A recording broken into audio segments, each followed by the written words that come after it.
മഹാനായ ആദരവായ പ്രവാചകൻ നബി മുഹമ്മദ് മുസ്തഫ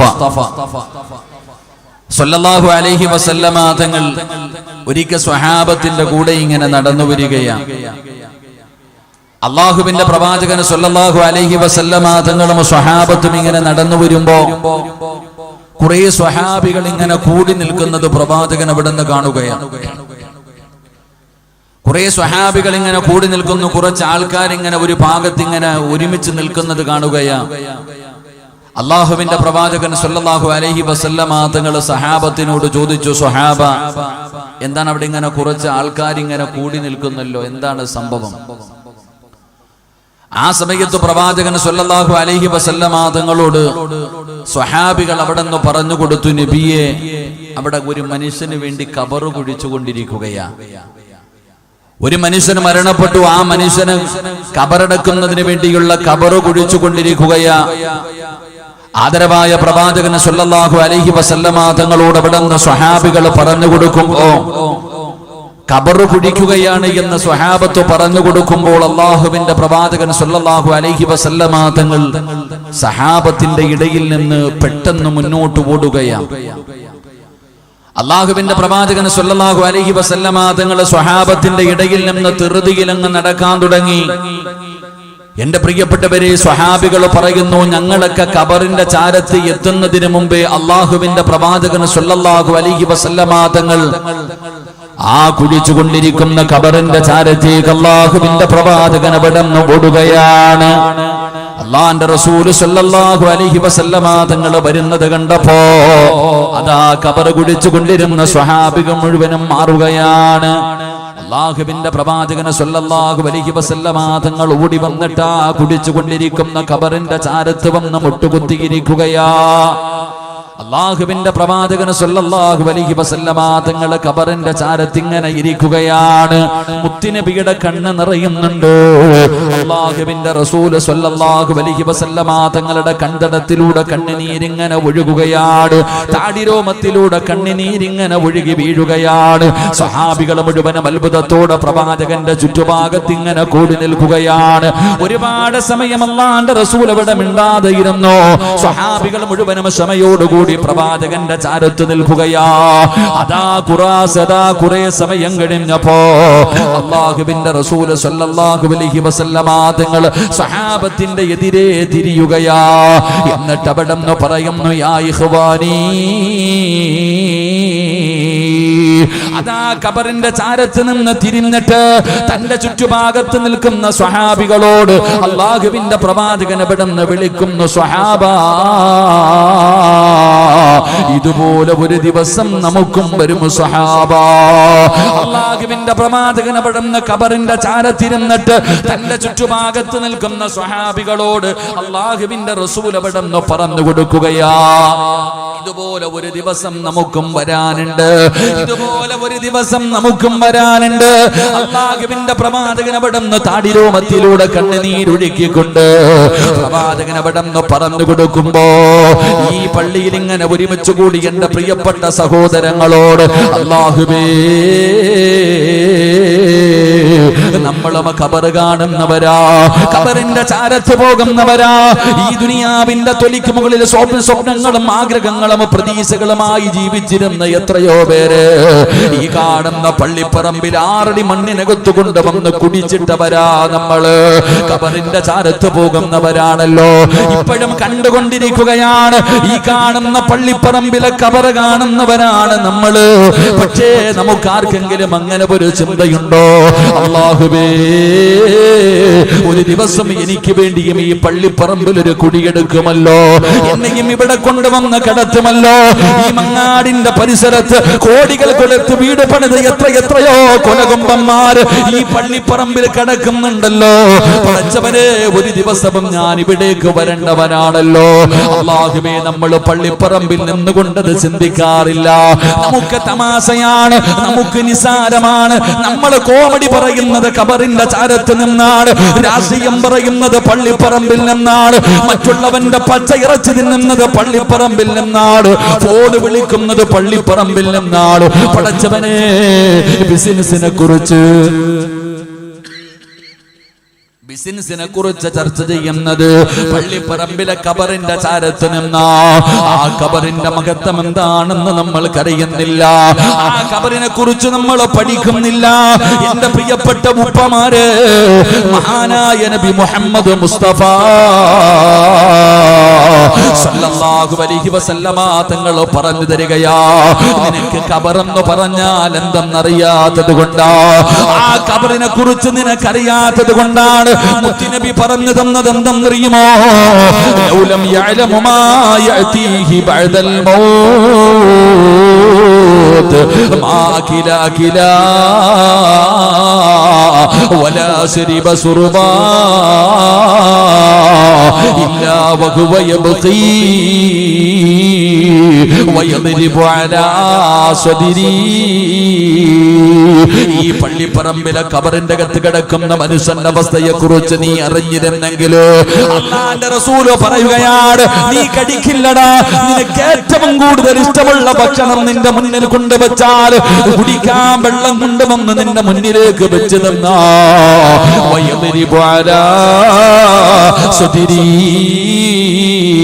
നെഞ്ചത്തടിച്ച്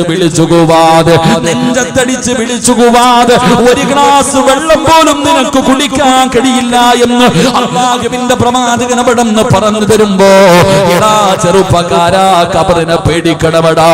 ആ ഖബർ കാണുന്ന സമയത്ത് നീ പേടിക്കണം. ആ ഖബർ കണ്ടാ നീ കരയണം. അത് തമാശ പറയേണ്ട സ്ഥലമല്ല, അവിടെ നിന്നുകൊണ്ട് കളിക്കേണ്ട സ്ഥലമല്ല, രാഷ്ട്രീയം പറയേണ്ട സ്ഥലമല്ല. അല്ലാഹുവിന്റെ പ്രവാചകൻ സ്വല്ലല്ലാഹു അലൈഹി റബ്ബിന്റെ പരലോകത്തേക്ക് ഖബറിന്റെ അകത്ത് നിന്ന് എഴുന്നേറ്റ് വരുന്ന ദിവസമുണ്ടല്ലോ. ഇസ്രാഫീൽ എന്ന് പറയുന്ന മലക്ക്, സൂർ എന്ന് പറയുന്ന കാഹളത്തിൽ രണ്ടാമതൂതുമ്പോ ഈ കാണുന്ന പള്ളിപ്പറമ്പിൽ നിന്ന് വെള്ള തുണിയിൽ പൊതിഞ്ഞ് സുന്ദരനെ പോലെ സുന്ദരിയെ പോലെ പുതിയാപ്പളയെ പോലെ കൊണ്ടുവന്ന് നിന്നെ കുടിച്ചിട്ടല്ലോ. നാളെ ഇസ്രാഫീൽ എന്ന് പറയുന്ന മലക്ക്, സൂർ എന്ന് പറയുന്ന കാഹളത്തിലൂതുമ്പോ അതാ ഖബറിന്റെ അകത്ത് നിന്ന് എഴുന്നേറ്റ് വരികയാ. എങ്ങനെയാണ് കടന്നു വരുന്നത്? പട്ടിയുടെയും പന്നിയുടെയും കഴുതയുടെയും പേപ്പട്ടിയുടെയും നടന്നു വരുന്നവർ, ഇഴഞ്ഞു വരുന്നവർ, മുഖത്ത് മാംസമില്ലാത്തവർ, കുഷ്ഠരോഗിയെ പോലെ വരുന്നവർ, പട്ടിയുടെയും പന്നിയുടെയും കോലത്തിൽ കടന്നു വരുന്നവർ, ഇതുപോലെ നാളെ പരലോകത്തേക്ക് ജനങ്ങൾ കടന്നു വരുന്ന ദിവസമുണ്ടല്ലോ. അല്ലാഹുവിന്റെ പ്രവാചകൻ അവിടെന്ന് പറയുകയാ, ഒരു വിഭാഗം പട്ടിയുടെ തലയുമായിട്ടാണ് കടന്നു വരുന്നത്. അവരുടെ തല പട്ടിയുടെ രൂപമാണ്. പരലോകത്തേക്ക് കടന്നു വരുമല്ലോ. അല്ലാഹുവിന്റെ റസൂല് പറയുകയാ, അവരാരെന്നറിയുമോ? പള്ളിപ്പറമ്പിലെ ഖബറിന്റെ ചാരത്ത് നിന്ന് ചിരിച്ച ചെറുപ്പക്കാരാ, നാളെ ഖബറിനകത്ത് നിന്ന് എഴുന്നേറ്റ് വരുന്ന ദിവസം നിന്റെ തല പട്ടിയുടെ തല പോലെ ഇരിക്കുമെന്നാ. അങ്ങനൊരവസ്ഥയിലാണ് കടന്നു വരുന്നത്. അതുകൊണ്ട് കളിക്കല്ല്, തമാശ കാണിക്കല്ല്. ഈ നാടിനെ വിറപ്പിച്ചുകൊണ്ട് നടന്ന എത്രയോ കൊലകൊമ്പന്മാര് ഈ 6 അടി മണ്ണിനകത്ത് കിടക്കുന്നുണ്ട്. ഈ ഖബറിന്റെ മുകളിൽ നട്ടിരിക്കുന്ന മൈലാഞ്ചി ചെടികൾക്ക് വളം എവിടെയാണെന്നറിയുമോ? ഈ നാടിനെ വിറപ്പിച്ച ഒരുപാട് കൊലകൊമ്പന്മാരുടെ തലച്ചോറിലെ വളമെടുത്തിട്ടാ അവനെ തിന്നുകൊടുപ്പിച്ചുകൊണ്ട് നടന്നവന്റെ ശരീരമുണ്ടല്ലോ. ആ ശരീരത്തിൽ നിന്ന് വളം വലിച്ചിട്ടാണ് ആ വൃക്ഷങ്ങൾ പോലും, ആ ചെടികൾ പോലും അവന്റെ ഖബറിന്റെ മുകളിൽ വളർന്നു നിൽക്കുന്നത്. അതുകൊണ്ട് എന്റെ പ്രിയപ്പെട്ടവരോട് പറയുകയാ, കളിയല്ല, തമാശയല്ല, കളിയും തമാശയുമല്ല. എന്റെ പ്രിയപ്പെട്ട ചെറുപ്പക്കാരാ, നന്നാകണമെന്ന് ആഗ്രഹമുള്ളവരുണ്ടല്ലോ, നന്നാകണമെന്ന് കൊതിയുള്ളവരുണ്ടല്ലോ. മഹാനായ നബി മുഹമ്മദ് മുസ്തഫ സല്ലല്ലാഹു അലൈഹി വസല്ലമ തങ്ങൾ പറയുകയാണ്, പലരും വന്ന് ചോദിക്കും, ഉസ്താദ് നന്നാകണമെന്ന് ആഗ്രഹമുണ്ട്, പക്ഷെ പറ്റുന്നില്ല. 5 നേരം നിസ്കരിക്കണമെന്ന് ആഗ്രഹമുണ്ട്, ഖുർആൻ ഓതണം, പള്ളിയിലൊക്കെ വരണം, നല്ലതുപോലെ അള്ളാഹുവിനെ പേടിച്ച് ജീവിക്കണം, സീരിയൽ കാണാനൊക്കെ ഒന്ന് നിർത്തണം, ആഗ്രഹമുണ്ട്, പറ്റണില്ല. നമ്മൾ പറയുന്ന അങ്ങനെ പറയും, നമ്മളെ കൊണ്ട് പറ്റുന്നില്ല എന്ന് പറയുന്ന പറ്റാനുള്ള ഒരു വഴി എന്താ? ആദരവായ പ്രവാചകൻ നബി മുഹമ്മദ് മുസ്തഫ സല്ലല്ലാഹു അലൈഹി വസല്ലമ തങ്ങളുടെ മുന്നിൽ അബൂദർ എന്ന് പറയുന്ന ഒരു സ്വഹാബി കടന്നു വരികയാ. അബൂദർ റളിയല്ലാഹു തആല അൻഹു അല്ലാഹുവിന്റെ പ്രവാചകന്റെ ചാരത്തേക്ക് കടന്നു വരികയാണ്. നബിയേ, യാ റസൂലല്ലാഹ്, അല്ലാഹുവിന്റെ പ്രവാചകരെ നന്നാകണം നബിയേ, നബിയേ എനിക്ക് നന്നാകണം നബിയേ, നന്മകൾ അധികമായിട്ട് ചെയ്യണമെന്ന് എനിക്ക് ആഗ്രഹമുണ്ട് നബിയേ.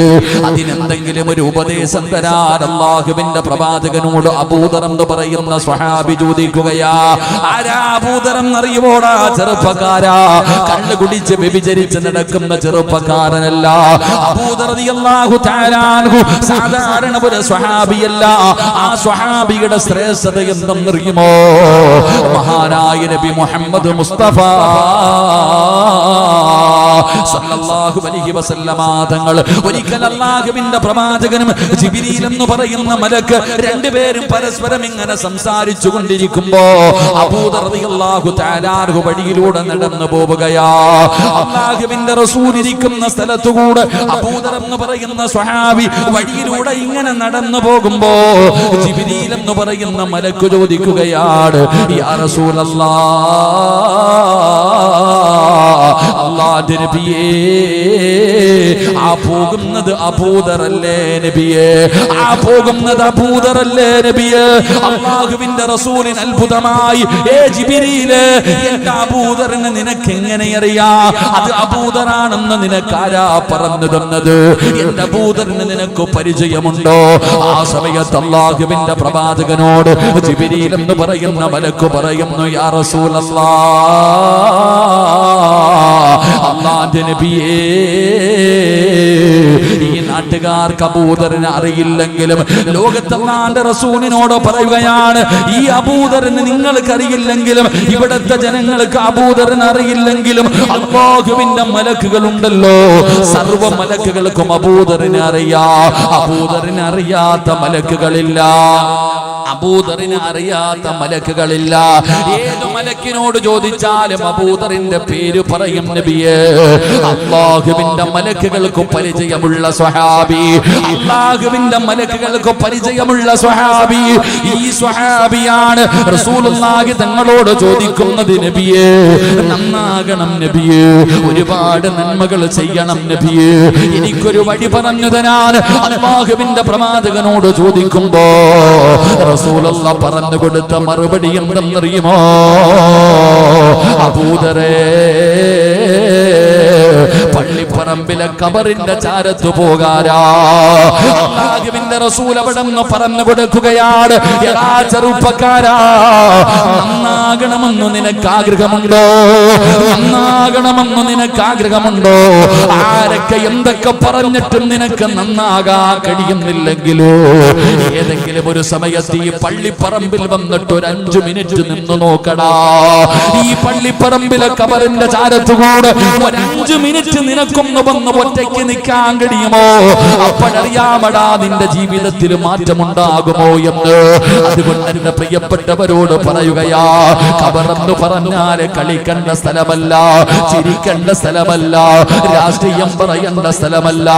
ആ ഖബറിനെ കുറിച്ചെങ്ങാനും നീ അറിഞ്ഞിരുന്നെങ്കിൽ മഹാനായ സയ്യിദുനാ ഉസ്മാൻ ഇബ്നു അഫ്ഫാൻ റളിയല്ലാഹു തആല അൻഹു, അല്ലാഹ് പടച്ചവനെ ഉസ്മാൻ തങ്ങളുണ്ടല്ലോ, ഏത് ഉസ്മാൻ തങ്ങള് മദീനത്ത് കടന്നു ചെല്ലുമ്പോൾ അതാ ജന്നത്തുൽ ബഖി എന്ന് പറയുന്ന ഖബർസ്ഥാനിലേക്ക് കടന്നു പോകുമല്ലോ. അല്ലാഹുവിന്റെ പ്രവാചകന്റെ പൊന്നാര മകളായ ഫാത്തിമ ബീബി റളിയല്ലാഹു തആല അൻഹ, അവിടുത്തെ ഭാര്യമാർ, അവിടുത്തെ മക്കള്, അവിടുത്തെ സ്വഹാബികള് ആ കിടക്കുന്ന ജന്നത്തുൽ ബഖി എന്ന് പറയുന്ന ഖബർ, ആ ഖബർസ്ഥാനിന്റെ മധ്യഭാഗത്ത് കിടക്കുന്ന മഹാനായ സയ്യിദുനാ ഉസ്മാൻ ഇബ്നു അഫ്ഫാൻ റളിയല്ലാഹു തആല അൻഹു തന്റെ വീടിനകത്ത് നോമ്പുകാരനായി പരിശുദ്ധമായ ഖുർആൻ പാരായണം ചെയ്തുകൊണ്ടിരിക്കുന്ന സമയത്താണ് വീടിനകത്തേക്ക് ശത്രുക്കൾ കടന്നു വരുന്നത്. മഹാനായ ഉസ്മാൻ തങ്ങൾ ഖുർആൻ ഓതിക്കൊണ്ടിരിക്കുമ്പോ തന്റെ പുറകിലൂടെ കടാര എവിടെന്ന് കുത്തിയിറക്കുകയാ. ഉസ്മാൻ തങ്ങളുടെ ശരീരം മുഴുവനും വാളുകൊണ്ട് വെട്ടി നുറുക്കുകയാണ്. അല്ലാഹുവേ, കയ്യിലിരുന്ന ഇരുന്ന ഖുർആനിന്റെ മുകളിലേക്ക്, പരിശുദ്ധമായ ഖുർആനിന്റെ മുകളിലേക്ക് അതാ തന്റെ ശരീരത്തിൽ നിന്ന് ഒന്നാമത്തെ തുള്ളി രക്തമങ്ങ് വീഴുകയാ. ഖുർആനിന്റെ മുകളിൽ വീഴുമ്പോ ഉസ്മാൻ റളിയല്ലാഹു തആല പടച്ചവനെ അവിടുന്ന് കൈകൊണ്ട് തുടയ്ക്കുകയാണ്.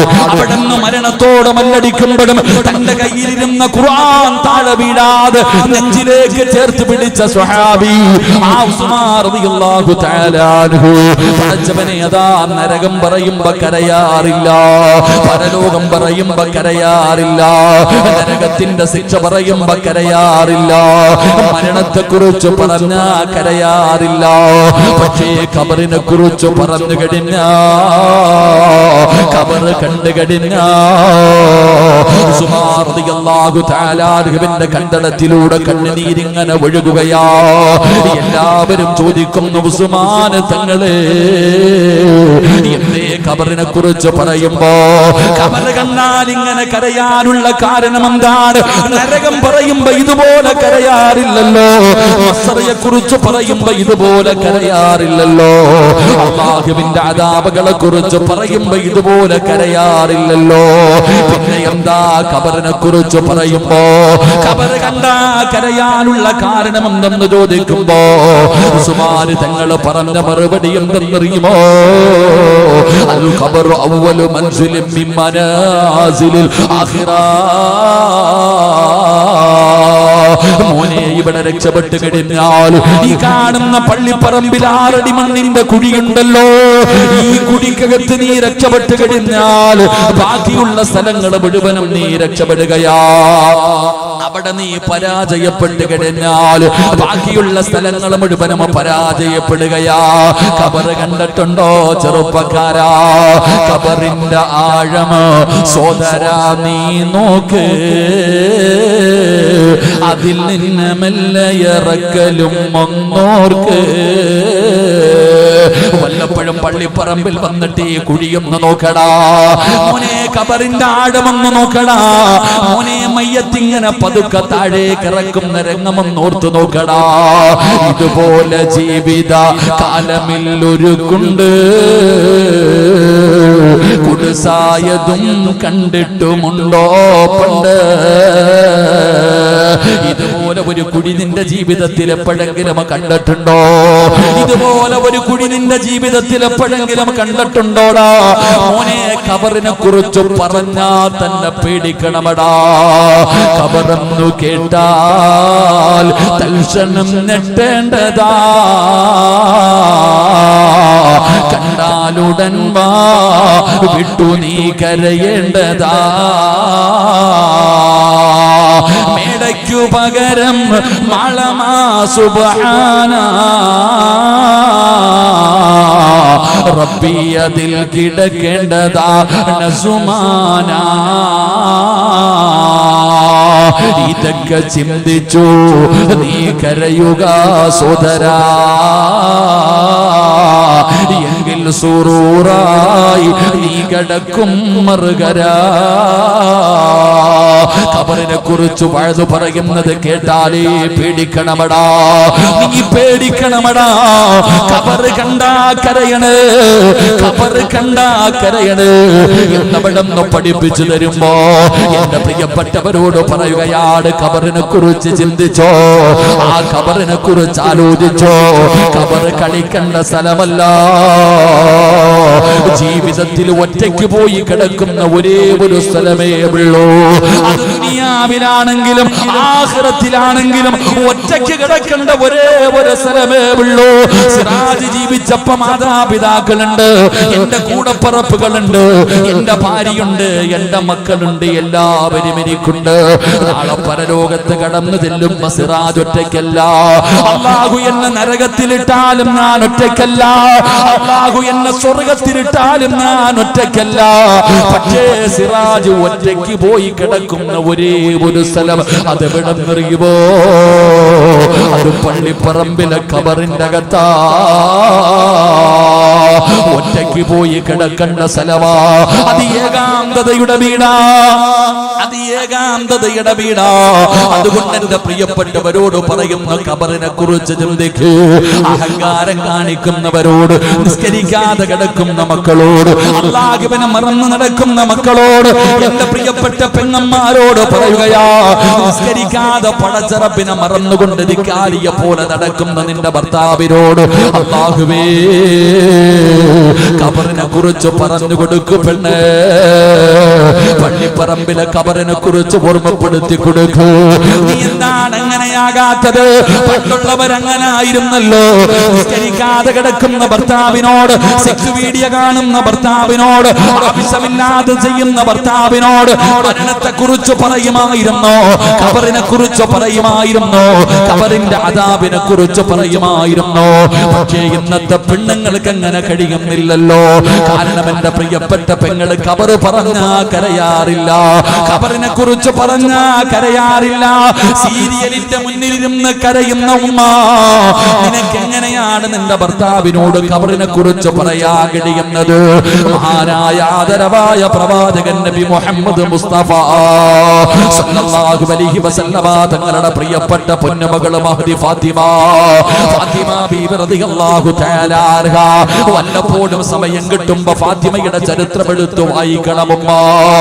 ആ ഫാത്തിമ ബീവിയുടെ പുറകിൽ നിന്ന് സ്വർഗ്ഗത്തിലേക്ക് കടന്നു പോകാൻ ആഗ്രഹിക്കുന്ന എന്റെ പ്രിയപ്പെട്ട പെങ്ങളെ, അല്ലാഹുവിന്റെ റസൂലിന്റെ പൊന്നാര മകളുടെ വിവാഹം കഴിഞ്ഞു.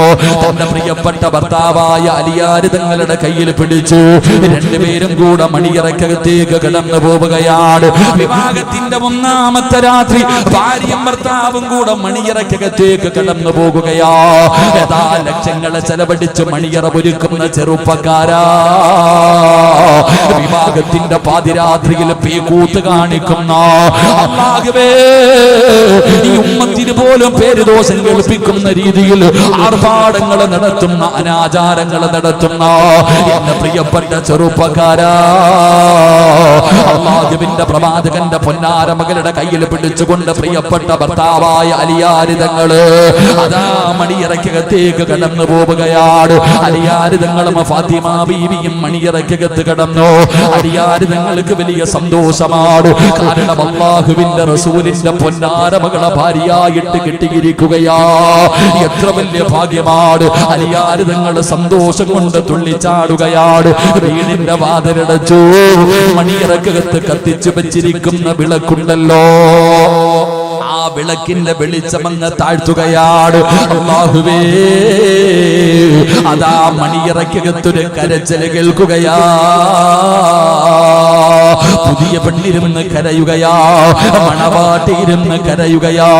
അലിയാർ തങ്ങൾ അടുത്തു ചെന്നിട്ട് ചോദിക്കുന്നു, ഫാത്തിമ എന്തിനാ നീ കരയുന്നത്? എന്നെ ഇഷ്ടമായില്ലേ ഫാത്തിമ? ഞാനൊരു പാവപ്പെട്ടവനായത് കൊണ്ടാണോ?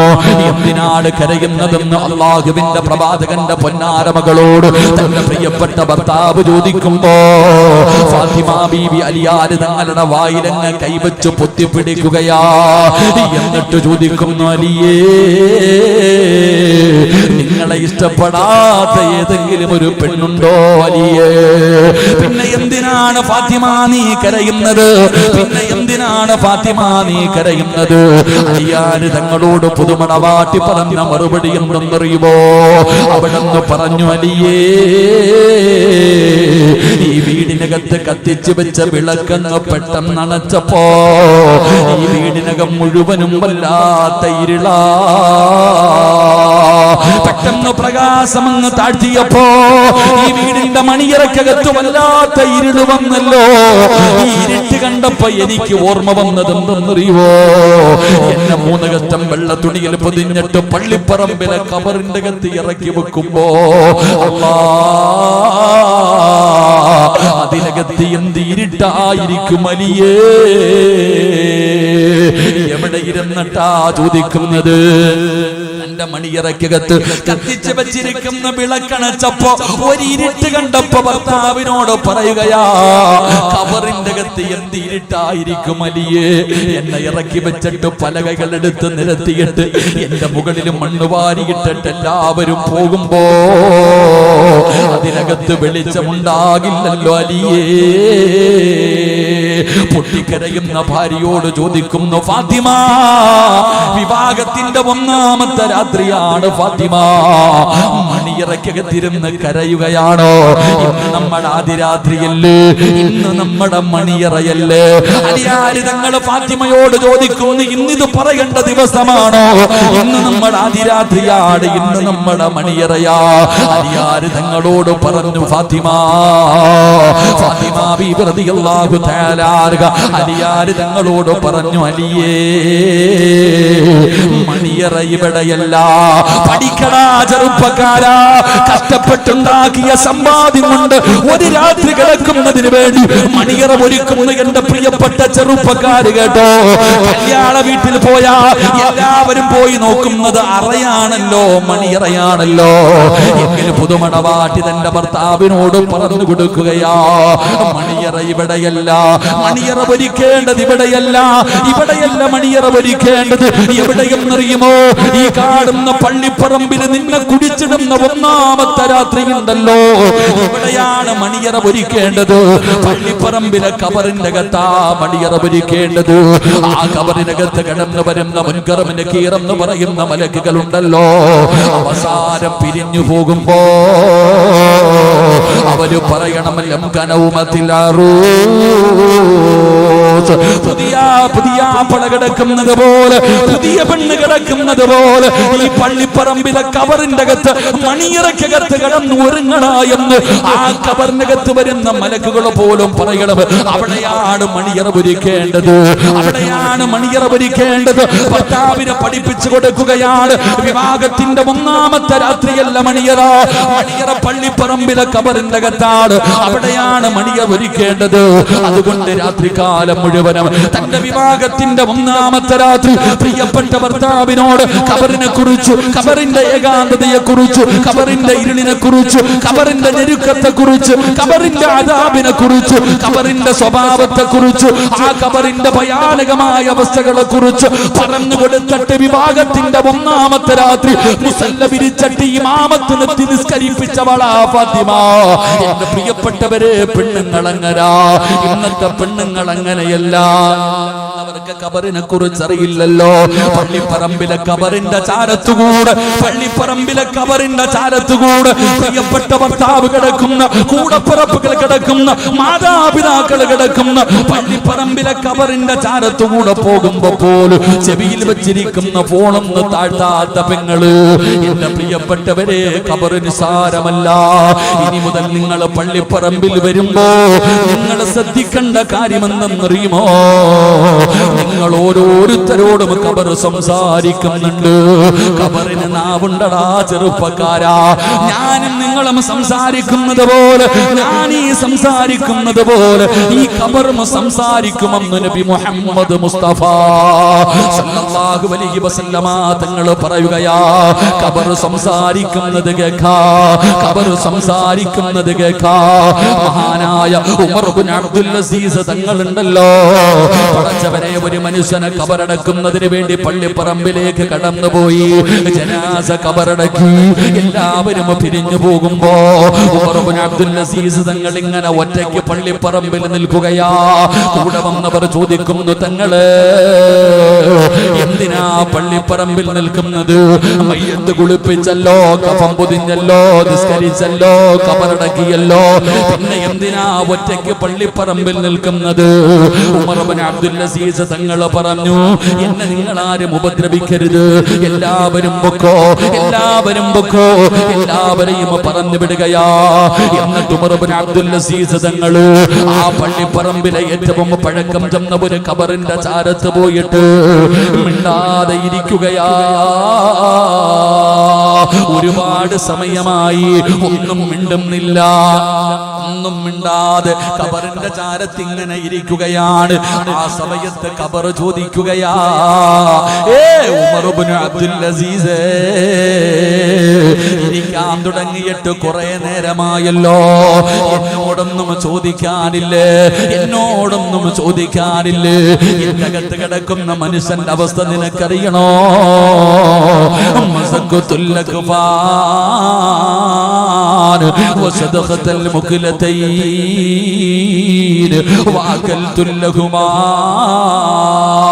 ഖബറിങ്ങനെ പറഞ്ഞു കൊടുക്കുകയാ. ഒരു മനുഷ്യനെ എന്റെ ഉള്ളിലേക്ക് ഇറക്കി വെക്കുമ്പോ ഖബറിഞ്ഞിരിക്കുകയാ. കഫൻ തുണികൾ വലിച്ചു കീറുകയാ. തിന്നുകുടിപ്പിച്ച ശരീരം മുഴുവനും പുഴുക്കൾ തിന്നുകയാ. ഖബറിന്റെ അവസ്ഥയെ കുറിച്ച് ഖബർ തന്നെ പറഞ്ഞു കൊടുക്കുമ്പോ ഉമർ ഇബ്നു അബ്ദുൽ അസീസ് തങ്ങൾ പിടഞ്ഞങ്ങ് താഴെ വീഴുകയാണ്. കരഞ്ഞ് കരഞ്ഞ് കരഞ്ഞ് ഖബറിന്റെ ചാരത്തിങ്ങനെ തളർന്നു കിടക്കുമ്പോ തന്റെ കണ്ണിൽ നിന്ന് വീഴുന്ന കണ്ണുനീര് പച്ചമണ്ണിന്റെ മുകളിലേക്ക് ഇങ്ങനെ വീഴുകയാ. ആ സമയത്ത് ഖബർ പോലും ചോദിച്ചു പോയി, അല്ലദുല്ലുകാലാ അകുഫാനിലാ തുബിലാ, രക്ഷപ്പെടണോ? ഈ ഖബറെന്ന് പറയുന്ന വീടിന്റെ അകത്ത് രക്ഷപ്പെടണോ?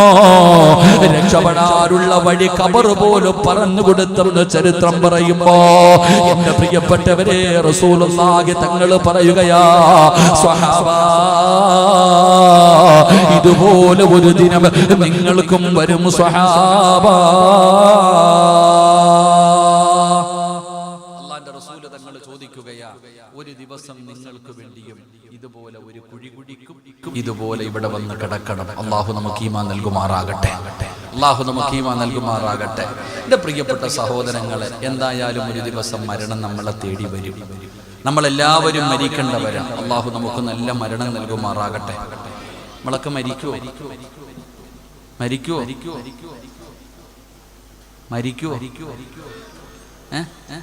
ഉറപ്പുള്ളവരൊക്കെ ഒന്ന് കൈപൊക്കിക്കേ. കൈ പൊക്കിയാലും പൊക്കിയില്ലെങ്കിലും അസ്റായിൽ നിന്നെ പൊക്കും, അതിൽ സംശയമൊന്നുമില്ല. കൈ പൊക്കിയാലും പൊക്കിയില്ലെങ്കിലും ആര് പൊക്കും? അസ്റായിൽ. ചങ്ങാതി വല്ലാത്ത ടൈമാ. കറക്റ്റ് സമയം പാലിക്കുന്ന ചില കാര്യങ്ങളെ, കറക്റ്റ് സമയത്ത് നടക്കുന്ന ചില കാര്യങ്ങളെ ഉള്ളൂ. അതിലൊന്ന്, ഉദാഹരണം പറഞ്ഞാൽ പള്ളിയിലെ മുഅദ്ദിൻ ഇഖാമത്ത് കൊടുക്കാൻ നേരത്തെ ഇങ്ങനെ നോക്കി നിൽക്കും എല്ലാവരും. ഒരു മിനിറ്റ് അങ്ങോട്ടും ഇങ്ങോട്ടും തെറ്റൂല. കണ്ടിട്ടുണ്ടോ? ഇഖാമത്ത് ഇങ്ങനെ കൊടുക്കുന്ന സമയം ഇങ്ങനെ മിന്നി മിന്നി മിന്നി. അല്ലാഹ്, ഇതൊരു ആത്മാർത്ഥതയില്ല. അസ്റായിൽ എന്ന് പറയുന്ന മലക്ക് വരേണ്ട സമയത്ത് കറക്റ്റായിട്ട് വരും, കൊണ്ടുപോയിരിക്കും. അള്ളാഹു നമുക്ക് നല്ല മരണം തരുമാറാകട്ടെ. അപ്പൊ എന്തായാലും പള്ളിപ്പറമ്പിൽ പോണ്ടേ? പോകണ്ടേ? ഇപ്പൊ ഇനി പോകുന്ന ഖബറെന്ന് പറഞ്ഞാൽ ഇപ്പൊ ചോദിക്കുന്ന ഒരു ചെറുപ്പക്കാരൻ ചോദിച്ചു, ഉസ്താദെ, ഏക സിവിൽ കോഡൊക്കെ വന്നു കഴിഞ്ഞാൽ നമ്മളെ കരിക്കുമല്ലേ, അപ്പൊ പിന്നെ ഖബറിൽ പോകണ്ടല്ലോ. ഏക സിവിൽ കോഡൊക്കെ വന്നു കഴിഞ്ഞാൽ പിന്നെ ഒരു എല്ലാരും കരിക്കല്ലേ? എന്റെ പൊന്നാര ചങ്ങാതി, ബർസഖ് എന്ന് പറയുന്ന ജീവിതം മരണത്തിന് ശേഷമുള്ള പരലോകത്തിന്റെ ഇടയിലുള്ള ജീവിതം, അതിനാണ് ബർസഖ് എന്ന് പറയുന്നത്. അപ്പൊ എന്തു ആയാലും നമ്മൾ പോയേ പറ്റത്തുള്ളൂ. കരിക്കണോ പൊരിക്കണോ എന്ന് അവര് തീരുമാനിക്കട്ടെ. അള്ളാഹു നമുക്ക് ഈമാൻ നൽകുമാറാകട്ടെ. അള്ളാഹ് ഈമാൻ നൽകുമാറാകട്ടെ. വലിയ സന്തോഷം. ഏതോ ഞങ്ങളുടെ നാട്ടിൽ കോട്ടയംകാരനായ ഒരു സ്വാമി, കോട്ടയംകാരനായ ഒരു സ്വാമി ഇന്നിവിടെ വന്ന് പ്രസംഗമൊക്കെ നടത്തി. അൽഹംദുലില്ലാഹ്. അള്ളാഹു ആഫിയത്തും ദീർഘായുസ്സും കൊടുക്കുമാറാകട്ടെ. ആമീൻ പറ. അള്ളാഹു അവന് ഹിദായത്ത് കൊടുത്തിരിക്കുമാറാകട്ടെ. അദ്ദേഹത്തിന് അള്ളാഹു ഹിദായത്ത് കൊടുക്കുമാറാകട്ടെ. പടച്ചോൻ, ഇപ്പൊ നമുക്കൊന്നുമല്ല ചർച്ച. നമ്മളിങ്ങനെ ഇപ്പൊ ഹലാലാ വിഷയം. ഹലാൽ എന്ന് പറഞ്ഞാൽ എന്താന്ന് പോലും അറിയാത്തവനാ പടച്ചോനെ ഇത് പറയണം. അതാ ഏറ്റവും വലിയ സങ്കടം. ഹലാൽ എന്ന് പറഞ്ഞാൽ എന്താണെന്ന് പോലും പത്രക്കാരോ ടി വി കയറിയിരുന്നിട്ട് വഴുതു പറയുന്നവനോട് എടാ ഹലാൽ എന്ന് പറഞ്ഞാൽ എന്താന്ന് വെച്ചാൽ ഓന് തന്നെ അറിയില്ല. പൊട്ടൻ. ആടിനെ പട്ടിയാക്കണ കാലത്താണ് നമ്മൾ ജീവിക്കണം. ഹലാൽ എന്ന് പറഞ്ഞാൽ എന്താന്ന് പോലും ഓൻ അറിയുന്നില്ല. അങ്ങനെയുള്ളവരാ ചർച്ച ചെയ്യണം. എന്തെങ്കിലുമൊക്കെ വേണ്ടേ? അള്ളാഹു നമുക്ക് ഈമാൻ നൽകുമാറാകട്ടെ. എല്ലാം പയറ്റി നോക്കി, എന്തൊക്കെ നോക്കി, ലൗ ജിഹാദ് നോക്കി, പിന്നെന്താപ്പാ കഞ്ചാവ് ജിഹാദ്, അങ്ങനെ പറഞ്ഞാലില്ലേ തിരിയത്തുള്ള എല്ലാത്തിനും. കഞ്ചാവ് ജിഹാദ് നോക്കി, ഹലാൽ ജിഹാദ്, എന്തൊക്കെ, ഇനിയിപ്പോ കൊറോണ ജിഹാദ് നോക്കി, ഇനിയിപ്പോൾ എന്തൊക്കെ ജിഹാദ് കടന്നു വരാനിരിക്കുന്നു. ജിഹാദ് എന്ന് പറഞ്ഞാൽ എന്താണെന്ന് ഇതുവരെ തിരിഞ്ഞിട്ടില്ല. അവനാ ഈ ജിഹാദ് എന്ന് പറഞ്ഞാൽ എന്തോ വാളെടുത്തിട്ട് യുദ്ധം ചെയ്യുന്നതിനാ ജിഹാദ് എന്ന് ചിന്തിച്ചിരിക്കുക. അല്ലാഹു അഅലം. പടച്ചവനെ നമ്മളിങ്ങനെ തല്ല എല്ലാവരും കൂടെ. അല്ലാഹു നമുക്ക് ഈമാൻ നൽകുമാറാകട്ടെ. ചിലർ പറയും ഉസ്താദ് നിങ്ങൾ ഇതിനെക്കുറിച്ചൊക്കെ പ്രസംഗിക്കണമെന്ന്. വേറെ പണിയില്ലടാനിയ, വേറെ എന്തെല്ലാം വിഷയങ്ങൾ പറയാൻ കിടക്കും. ഇവര് നമ്മളെ പേടിപ്പിക്കുക, ഇങ്ങനെ ഓരോന്ന് പറഞ്ഞുകൊണ്ട് നമ്മളെ ഇങ്ങനെ ഭയപ്പെടുത്തുക. നമ്മൾ ആരാന്ന് അവർക്ക് ഇതുവരെ മനസ്സിലായിട്ടില്ല. ജനിച്ചപ്പോ തന്നെ ബാങ്ക് ഇക്കാമത്തും കൊടുത്തിരിക്കുക, മരിച്ചു കഴിഞ്ഞാൽ പെട്ടെന്ന് കൊണ്ട് കുഴിച്ചിടാൻ. കാരണം ബാങ്ക് ഇക്കാമത്ത് കൊടുക്കാൻ പോലും സമയമില്ല. ഉമ്മാടെ വയറ്റിൽ കിടന്നപ്പോ തന്നെ അള്ള എഴുതി വെച്ചിട്ടുണ്ട്. 3-4 മാസമായപ്പോ അള്ള എഴുതി വെച്ചിട്ടുണ്ട്, ഇത്രാമത്തെ വയസ്സിൽ ഇന്ന സ്ഥലത്ത് കിടന്ന് ഇങ്ങനെ മരിക്കൂടാന്ന് അള്ള എഴുതി വെച്ചിരിക്കുക.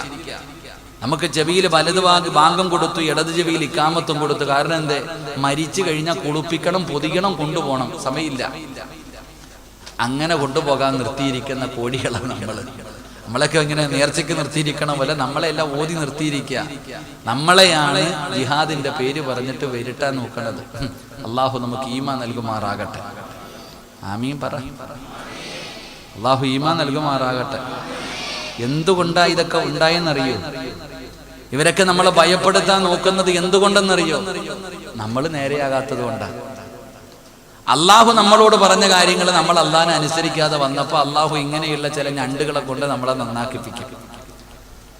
നമ്മൾ അള്ളാഹു പറയുന്നത് അനുസരിക്കാതെ വരുമ്പോ അള്ളാഹു എന്ത് ചെയ്യും? ഇങ്ങനെയുള്ള നീർക്കോലികളുണ്ട്, അതിങ്ങനെ പൊങ്ങി വന്നിട്ട് നമ്മളെ വരട്ടും, എന്നിട്ട് നമ്മളെ പാഠം പഠിപ്പിക്കും. അപ്പൊ ആദ്യം നമ്മൾ നന്നാകും, പിന്നെ ബാക്കിയൊക്കെ നോക്കാം. ഹലാലും ഹറാമും ചർച്ച ചെയ്യുമ്പോൾ ആരാപ്പ ഹോട്ടലിൽ പോയിട്ട് നമുക്ക് തിന്നാൻ പറ്റണമെന്ന് ചോദിക്കാറുണ്ടോ? പോക 4 ഷവായി, 2 തന്തൂരി, 1 മട്ടൻ ബിരിയാണി. ആരാപ്പ? കടയുടെ പേര് തന്നെ അള്ളാഹു ആയാലും. നമ്മൾ തിരക്കാറുണ്ടോ?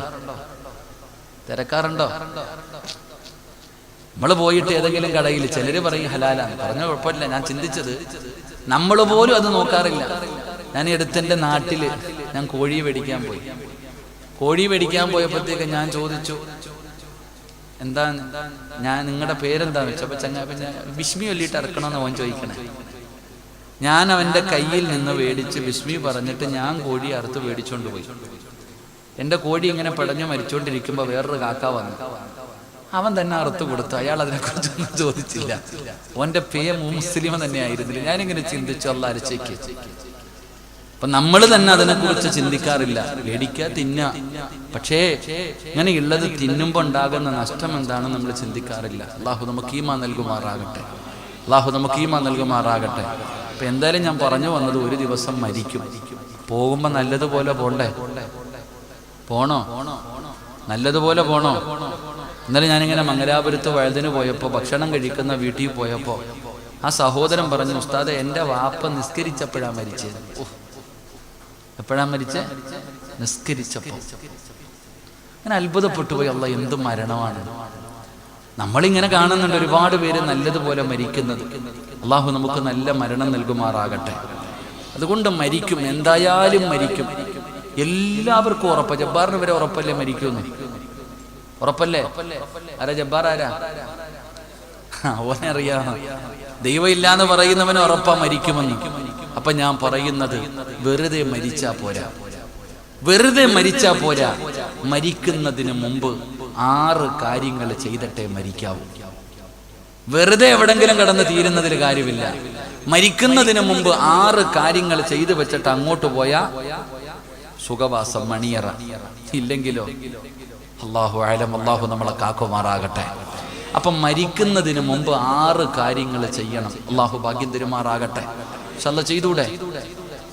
ഇൻഷാ അല്ലാഹ് ചെയ്തൂടെ? അല്ലാഹുവേ, ആരൊക്കെ ഈ മജ്ലിസിൽ ഇരുന്ന് ഉറക്ക ഇൻഷാ അല്ലാഹ് പറയുന്നുണ്ടോ, മരിക്കുന്ന സമയത്ത് ഈ ഇൻഷാ അല്ലാഹ് പറയുന്ന ശബ്ദത്തിൽ ലാ ഇലാഹ ഇല്ലല്ലാഹ് മുഹമ്മദുർ റസൂലുള്ളാഹ് സ്വല്ലല്ലാഹു അലൈഹി വസല്ലം ഷഹാദത്ത് കലിമ പറഞ്ഞു മരിക്കാൻ ഭാഗ്യം കൊടുക്കണേ അല്ലാഹ്. ഇനി പറ, ചെയ്യുവോ?